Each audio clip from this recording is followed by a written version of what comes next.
ಪರಮೇಶ್ವರ ದೇವರು. ಬಹುಶಃ ಪರಮೇಶ್ವರನ ವಶದಲ್ಲಿ ಅವರ ಆತ್ಮಲಿಂಗವು ಇರಬೇಕು. ಸುಲಭದಲ್ಲಿ ಸಿಗುವ ಕೆಲಸವನ್ನು ನಾವು ಯಾಕೆ ಶ್ರಮ ಪಡಬಹುದು? ಇನ್ನು ಕೈಲಾಸಕ್ಕೆ ಹೋಗುವುದು, ಪರಮೇಶ್ವರನಲ್ಲಿ ಆತ್ಮಲಿಂಗ ಕೊಡು ಅಂತ ಕೇಳುವುದು. ಅವರು ಒಂದು ವೇಳೆ ಕೊಟ್ಟರೆ ಆಯ್ತಲ್ಲ, ಅವರು ಕೊಡುವುದಿಲ್ಲ ಅಂತ ಹೇಳಿದ್ರೆ ಅಲ್ಲಿ ಸುಮ್ಮನೆ ಕಾಲ ಬೇಡ, ಅದೆಲ್ಲ ಬೇಡ. ಒಂದು ಸುಲಭದಲ್ಲಿ ಆಗುವುದನ್ನು ನಾವು ಯಾಕೆ ಕಷ್ಟಪಡಬೇಕು? ನೋಡಿದ್ರೆ ಕೈಲಾಸ ಪರ್ವತ ಕಾಣ್ತದೆ. ಒಂದು ಕೆಲಸ ಮಾಡುವ, ಈ ಕೈಲಾಸ ಪರ್ವತವನ್ನೇ ಕಿತ್ತು ಕೊಟ್ಟುವಾಗಿ ಅಮ್ಮನ ಎದುರಿಡುವುದು. ನಿನಗೆ ಯಾವ ಲಿಂಗ ಬೇಕು ಆ ಲಿಂಗವನ್ನು ತೆಗೆದು ಪೂಜಿಸುತ್ತ ಅಮ್ಮನಲ್ಲಿ ಹೇಳುವುದು. ಅದೇ ಸುಲಭ ಅಲ್ವಾ? ಆದಷ್ಟು ಬೇಗ ಮುಗಿಸಬೇಕು ಅಂತ ಹೇಳ್ತೀನಿ. ನೋಡುವ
ನನ್ನ 20 ಕೈಗಳು ಕೈಲಾಸ ಬೆಟ್ಟದ ಅಡಿಗೆ ಸಿಕ್ಕಿದೆ, ತೆಗೆಯುವುದಕ್ಕಾಗುವುದಿಲ್ಲ.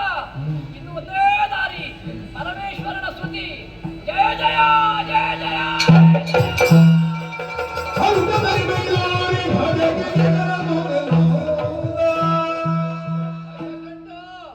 ಯಾಕೆ ದುಃಖಿಸ್ತಾ ಇದ್ದೆ? ಏನಾಯ್ತು? ಜೀವ ಇದ್ದವರಿಗೆ ದುಃಖ ಬರುತ್ತಿಲ್ಲ. 20 ಕೈಗಳು ಸಿಕ್ಕಿದೆ. ದುಃಖಿಸಬೇಡ, ಇದೋ ನಾನು ಆಧರಿಸಿ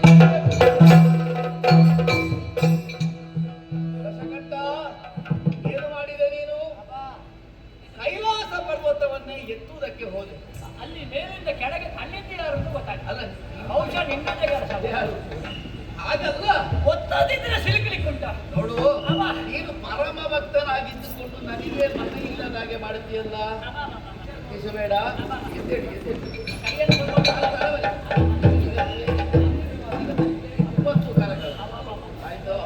ಈ ಕಾಲಕ್ಕಾಗುವಾಗ ರಜತಾದ್ರಿಯನ್ನು ಎತ್ತುವುದಕ್ಕೆ ಹೋದಂತಹ ನೀನು ಅದರ ಅಡಿಯಲ್ಲಿ ನಿನ್ನ 20 ಕರಗಳು ಸಿಲುಕಿದೆ. ನಿನ್ನ ಬೊಬ್ಬೆ ದೀರ್ಘವಾದು. ಹಾಗಿದ್ರೆ ದೀರ್ಘವಾದಂತಹ ರವ ಅದುವೇ ನನಗೆ ವೇದಗಾನವಾಗಿ ಕೇಳಿಸಿದೆ. ಅಂದ್ರೆ ನಾನು ನೋವಿನಲ್ಲಿ ಕೂಗಿದ್ದು ನನಗೆ ಸ್ತುತಿಯಾಗಿ ಕೇಳಿತ್ತು. ಅದು ದೇವರ ದೊಡ್ಡ ಗುಣ. ಹೌದಾ? ಭಕ್ತರು ಮೊರೆ ಇಡುವ ಮೊರೆಯೂ ನಿಮಗೆ ಪ್ರಾರ್ಥನೆಯಾಗಿ ಕೇಳುತ್ತದಲ್ಲ. ಹೌದೌದು. ನಾನು ಬೊಬ್ಬೆ ಹೊಡೆದಕ್ಕೆ ಲೆಕ್ಕ ಇಲ್ಲ, ಅಷ್ಟು ನೋವಾಗಿತ್ತು. ನೀನು ಎಷ್ಟೇ ಬೊಬ್ಬೆ ಹೊಡೆದ್ರು ಅದು ನನಗೆ ವೇದಗಾನವಾಗಿ ನನ್ನನ್ನು ಸ್ತುತಿಸಿದ ಹಾಗಾಗಿದೆ. ಹಾಗಾಗಿ ನಾನು ಸಂತೃಪ್ತಗೊಂಡು ಮೆಚ್ಚಿದವನಿದ್ದೇನೆ. ಇಷ್ಟರವರೆಗೆ ನೀನು ದಶಕಂಠ ಎನ್ನುವ ಹಾಗೆ ನಾಮವನ್ನಿರಿಸಿ ಪ್ರಪಂಚಮುಖದಲ್ಲಿ ಕಾಣಿಸಿಕೊಂಡು, ಇನ್ನು ಹಾಗಲ್ಲ, ದೀರ್ಘವಾದಂತಹ ರವ ಇದನ್ನು ನೀನೀರಿ ಈ ಕಾಲಕ್ಕೆ ಮಾಡಿದಂತಹ ಸಂದರ್ಭದಲ್ಲಿ ನೀನು ಮುಂದಕ್ಕೆ ರಾವಣ ರಾವಣ ಅದಕ್ಕೆ ಹೇಳುವುದು ಏನು? ಸೆಗಡು ಮಾರುವವರಲ್ಲಿ ಗೆಳತನ ಮಾಡುವುದಕ್ಕಿಂತಲೂ ಗಂಧ ಮಾರುವವರಲ್ಲಿ ಗಲಾಟೆ ಮಾಡಿದ್ರೆ ತೊಂದರೆ. ಪರಿಮಳ ಸಿಗುವುದು ಪರಿಮಳ. ಹೌದು. ನಾ ಪರ್ವತವನ್ನು ಎತ್ತುವುದಕ್ಕೆ ಹೋದಾಗ ಸಿಲುಕಿದ್ದು ಕೈ ಸಿಕ್ಕಿದ್ದು, ಎಳೆದೇ ಬರಲಿಲ್ಲ. ಆಗ ಬೊಬ್ಬೆ ಹೊಡೆದೆ. ಆ ರವವೇ, ದೀರ್ಘವಾದ ರವವೇ ನಿನಗೆ ಸಾಮಗಾನವಾಗಿ ಕೇಳಿತು. ಹೌದು. ಆ ದೀರ್ಘವಾದ ರವದಿಂದ ನಿನ್ನನ್ನು ಪ್ರಾರ್ಥನೆ ಮಾಡಿದ ಕಾರಣ ದಶಕಂಠ ಇನ್ನು ಮುಂದೆ ರಾವಣ ಅಥವಾ ರಾವಣ. ರಾವಣ ಕಷ್ಟ ಒಂದು ಹೆಸರು ಬಂತಲ್ಲ. ಹೆಸರು ಬಂತಲ್ಲ, ನೀನು ಮಾಡಿದ ಸಾಧನೆಯ ಪ್ರತೀಕವಾಗಿ. ಆದ್ರೆ ವಿಷಯದಲ್ಲ, ನೀನು ಇಷ್ಟೆಲ್ಲ ಸಾಧನೆ ಮಾಡಬೇಕು ಅಂತಾದ್ರೆ ಅದು ಕೂಡ ರಜತಾದ್ರಿಯನ್ನು ಎತ್ತುವಂತಹ ಪ್ರಯತ್ನ ಯಾಕೆ ಅಂತ ಗೊತ್ತಾಗಲಿಲ್ಲ. ಉದ್ದೇಶ ಏನು? ದೇವರೇ, ಏನು ಕಾರಣ? ಏನು? ಅಮ್ಮನ ದುಃಖ. ನನ್ನಮ್ಮ ಕೈ ಕಸ ಯಾವಾಗಲೂ ನಿನ್ನ ಪೂಜೆಯಲ್ಲಿ ನಿರತರ ಆಗುವುದು. ಪರಮ ಭಕ್ತನು ನೀವು. ಹೌದು. ಮತ್ತೆ ನಿನ್ನನ್ನು ಪೂಜೆ ಮಾಡಬೇಕು ಅಂತಾದ್ರೆ ಶುದ್ಧ ಅಂತಃಕರಣ ಬೇಕು. ಹೌದು. ಮನಸ್ಸಿನಲ್ಲಿ ಮಾಲಿನ್ಯವಿಲ್ಲದೆ ಮರಣನ್ನೇ ಮಹಾದೇವನೆಂದು ಮನಸಾರೆ ಪೂಜಿಸಿದ್ರೆ ಶಿವನ ಸಾಕ್ಷಾತ್ಕಾರವಾಗುತ್ತದೆ.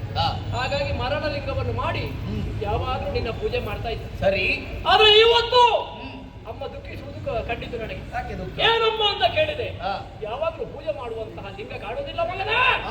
ಶಿವನ ಪೂಜೆಯಿಂದ ನಾನು ಹಿಂದೆ ಉಳಿದೆ ಎಂಬ ಹಾಗೆ ದುಃಖಿಸುತ್ತಿದ್ದರು. ಸರಿ. ಹಾಗೆ ಹೇಳಿದೆ, ಈ ಮರದ ಲಿಂಗ ಬೇಡ, ಕೈಲಾಸಕ್ಕೆ ಹೋಗಿ ಪರಮೇಶ್ವರನ ಆತ್ಮಲಿಂಗವನ್ನೇ ತರ್ತೇನೆ.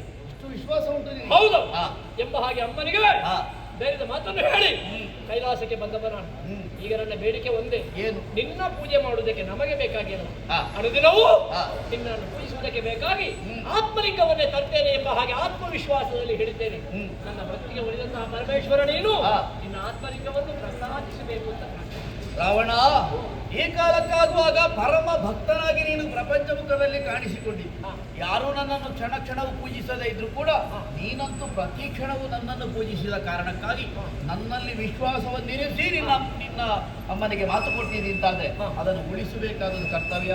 ಯೋಚನೆ ಮಾಡಬೇಡ, ನಿನಗೆ ಆತ್ಮಲಿಂಗ ಅಲ್ವೋ, ನಾನೇ ಅನುಗ್ರಹ.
ಅದನ್ನು ಉಳಿಸುವುದಕ್ಕೆ ಅನುಗ್ರಹ ಪೂರಕರಾಗಿ ನಾನು ನನ್ನದಾದಂತಹ ಆತ್ಮಲಿಂಗವನ್ನು ಅನುಗ್ರಹಿಸಿದ್ದೇನೆ. ಆದರೆ ಒಂದು ಎಚ್ಚರಿಕೆಯ ನುಡಿಯನ್ನಾಡುತ್ತೇನೆ ಕೇಳಿ. ನಾನು ನೀಡಿದಂತಹ ಈ ಆತ್ಮಲಿಂಗವನ್ನು ನೀನು ನಿನ್ನ ಪುರವನ್ನು ಸೇರುವಲ್ಲಿಯವರೆಗೆ ಬಹಳ ಜಾಗರೂಕತೆಯಿಂದ ಕೊಂಡೊಯ್ಯಬೇಕು. ಸರಿ. ಯಾವುದೇ ಕಾರಣಕ್ಕೂ ಯಾವುದೇ ಸಂದರ್ಭದಲ್ಲೂ ಯಾವುದೇ ಸ್ಥಿತಿ ಒದಗಿದ್ರು ಭೂಸ್ಪರ್ಶ ಎನ್ನುವುದು ಆಗ ಕೂಡದು. ಆತ್ಮಲಿಂಗ ಭೂಸ್ಪರ್ಶ ಮಾಡಿದೆ ಹೌದು ಅಂತಾದ್ರೆ ಅದೇ ಕಾಲದಲ್ಲಿ ಅದೇ ಸ್ಥಳದಲ್ಲಿ ದೃಢವಾಗಿ ಸ್ಥಾಪಿತವಾಗಬೇಕು. ಮತ್ತೆ ನಿನ್ನ ಕಲ್ಪನೆ ನೀನು ಕೊಟ್ಟ ಮಾತು ಹುಸಿಯಾಗುತ್ತದೆ. ಹಾಗಾಗಿ ಯೋಚನೆ ಮಾಡಬೇಡ. ನಿನ್ನದಾದಂತಹ ದೃಢ ಮನಸ್ಸಿನಿಂದ ನೇರವಾಗಿ ಲಂಕೆಗೆ ಕೊಂಡೊಯ್ಯಬೇಕು. ನಿನ್ನ ಆಜ್ಞೆಯನ್ನು ಯಾವ ಕಾಲಕ್ಕೂ ಮರೆಯುವುದಿಲ್ಲ. ಸರಿ. ಇಲ್ಲಿಂದ ಹೊರಟವ ಲಂಕೆಯನ್ನು ಸೇರುವಲ್ಲಿಯವರೆಗೆ ನನಗೆ ವಿಶ್ರಾಂತಿ ಇಲ್ಲ. ಹೋಗಿ ಪ್ರತಿಷ್ಠಾಪಿಸಿದ ಮೇಲೆ ವಿಶ್ರಾಂತಿ.